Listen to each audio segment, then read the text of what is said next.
All right, let us say hello to Mackenzie Dern as she is just days away from competing for her first UFC world title. She faces Virna Jandiroba in a rematch for the vacant strawweight title at UFC 321. Mackenzie, good to see you. How are you?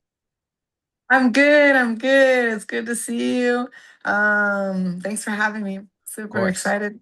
Yes, congratulations on getting this shot. And look, you and I have done a lot of interviews over the years. Although the pathways, the roads had to change along the way for you, the destination for you is always the same: becoming a world champion. So now that we're just days away from this, how does it feel knowing that your time has finally come to get that chance to accomplish that goal? Yeah, no, it's crazy. It's like I still need to like pinch myself. Not that I don't think like I'm don't deserve it. It's just it's crazy to see how everything worked out, you know what I mean, through all the ups and downs, you know what I mean? It's like I never imagined that a win 5 years ago would set me up for this moment, the way it did, with Weili going up. And then I wasn't even the number one contender, you know what I mean? I was like number two contender, but with Virna being the number one, and I had that win over her, and just out of the top five girls, I'm coming off the two consecutive wins. You know what I mean? And then being here in Abu Dhabi, where I've had so many great results, from my jiu-jitsu career to Lupita, and just yeah, and then just the pregnancy, and everything that I've been through in life too. To get here and be having this title fight matchup against someone who I've had a win over. You know what I mean? It's like um, yeah, you can't imagine, like, that's what I say, like, you just gotta go, like, each day, do your best, because you never know what opportunities are gonna come to you, and you gotta be ready for those, and I really feel like, I've had some like great fights with Yan, with Amanda Lemos, with Marina Rodriguez, like almost there, and I kind of fallen short, and I've fallen short, but I feel like that was all for a reason, because it wasn't my time yet, you know what I mean? And now is my time. So I'm really excited to be now.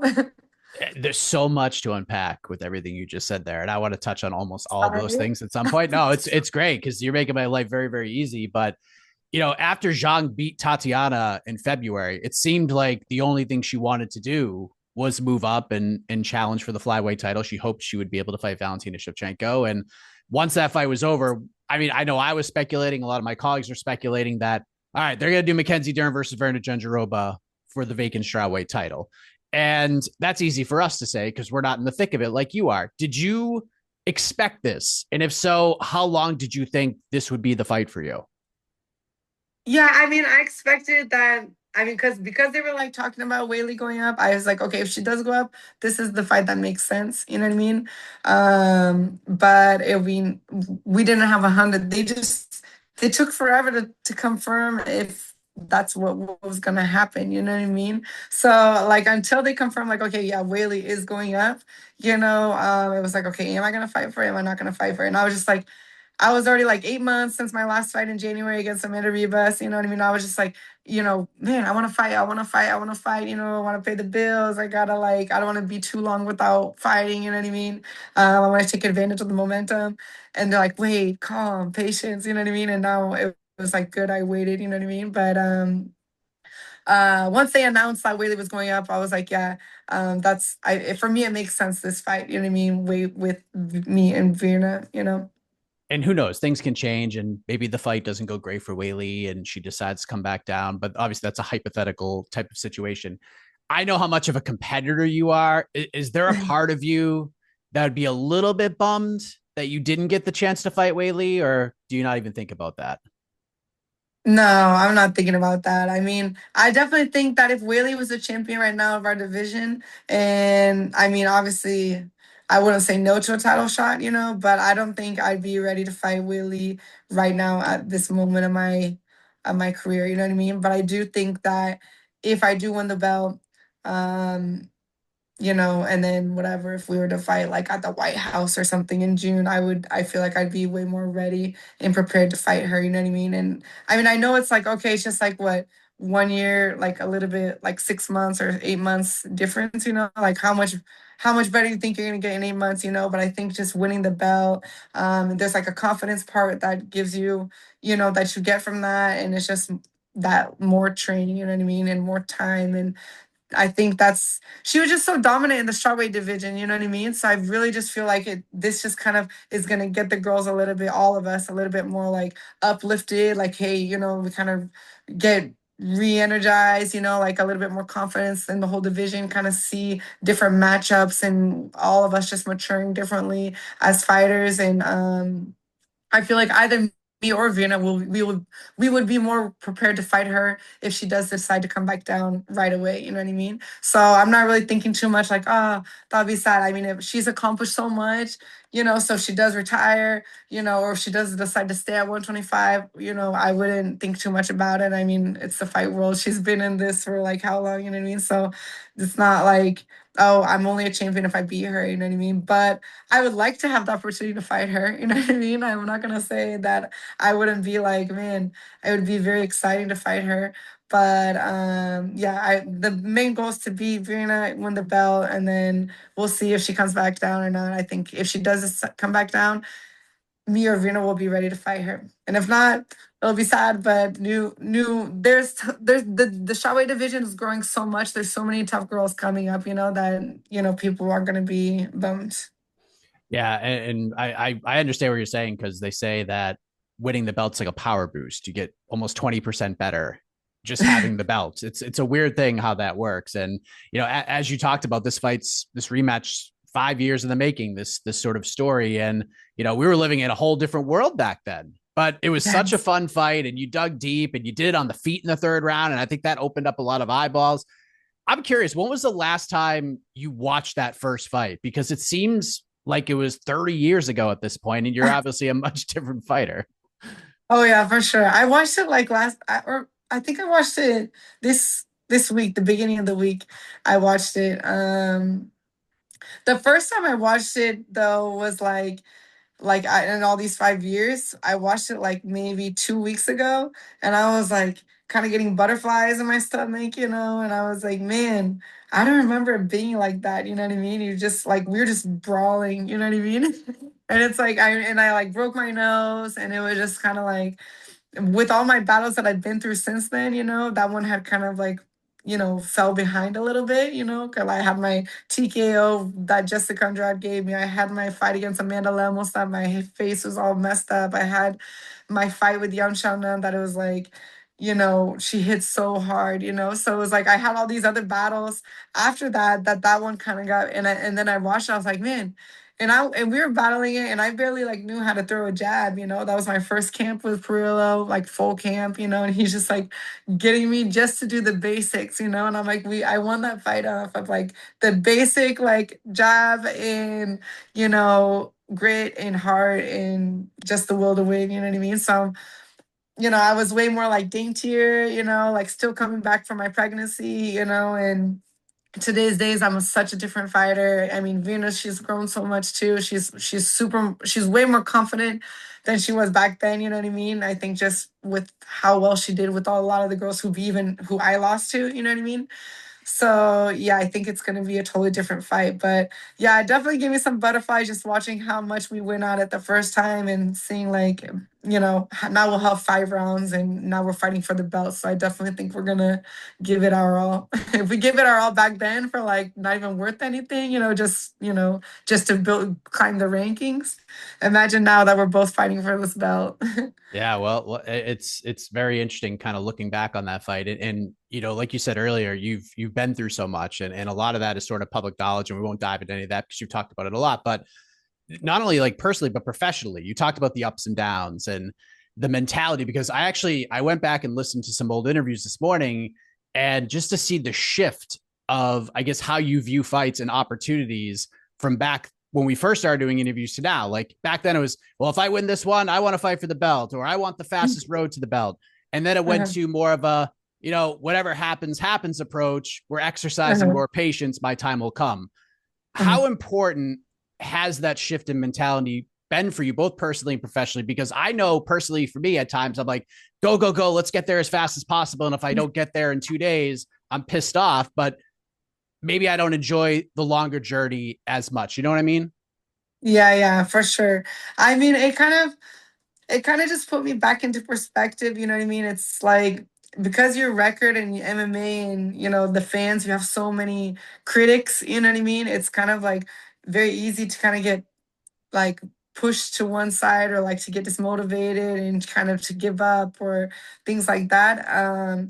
But I think just like through the time, I kept getting reminded of just like my whole jujitsu career and how many like I started jujitsu when I was 3 years old, and like how long it really took for me to get like to black belt when I was 19 years old or 21 years old or no 19 years old, and then getting my world titles with 22, 23, and it's just like you know what I mean? It takes time, the things take time. And even though like you have good results and you're like, I feel like even losing, I was having good fights, I'm getting like performances, fight of the nights and things like that. So people could see I had potential and I'm giving it all and I'm trying my best.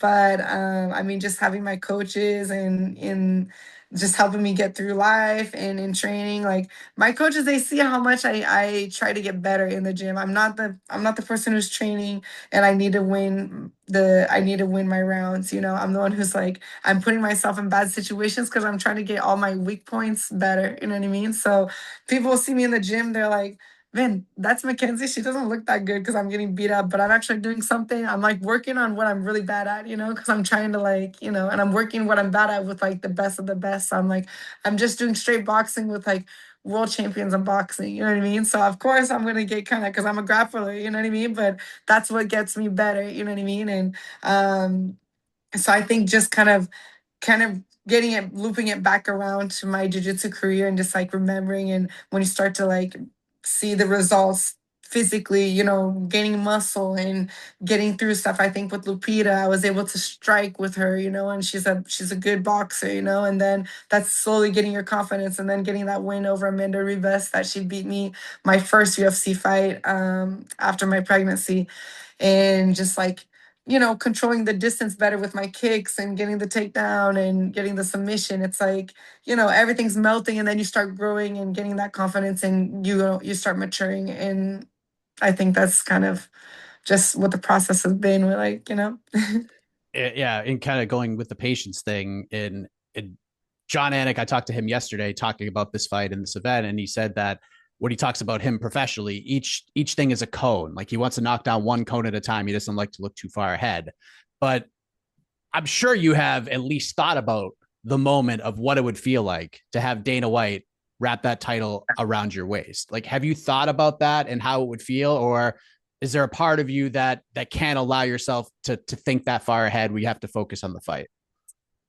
No, I mean up until like up and like through my losses, I've gotten more like, man, do you think I'm never gonna get that? And maybe like I'm doing all of this and it's not gonna happen for me, and then maybe it's not in the books for me, like maybe it's not like God's plan.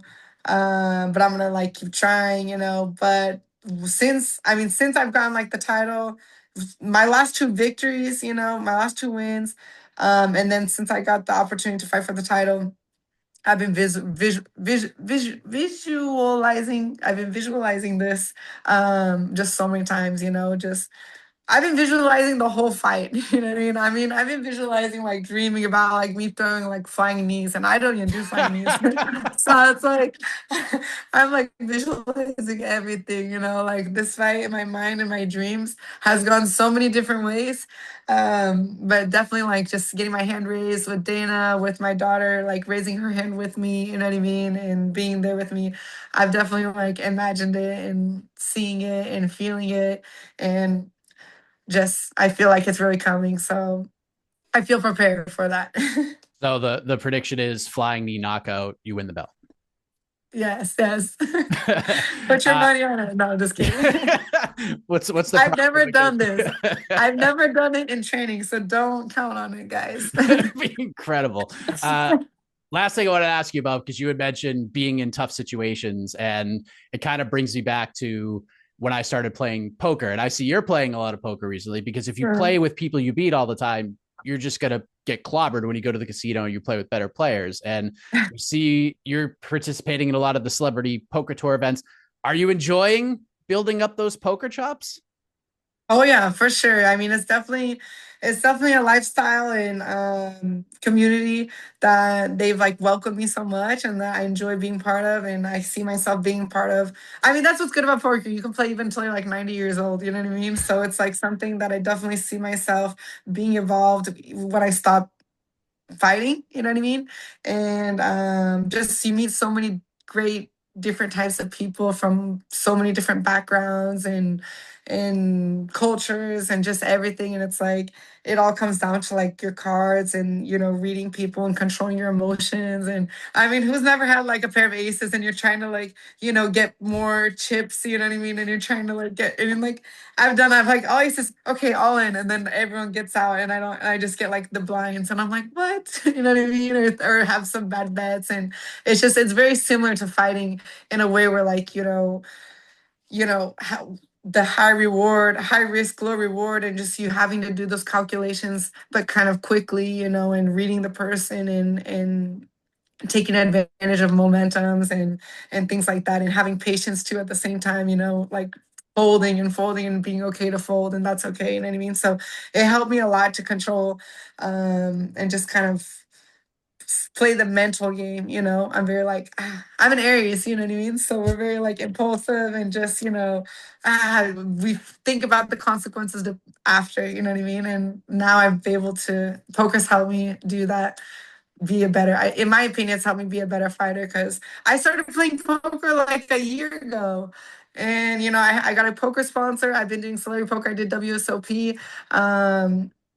And I'm on a 2-fight win streak. So I think there's a correlation there. There might be. There might be. I could talk about poker forever, but we're running out of time. But do you remember like the craziest hand you've been a part of? Because I think everybody remembers, whether it's a win or a loss, like something weird that happened.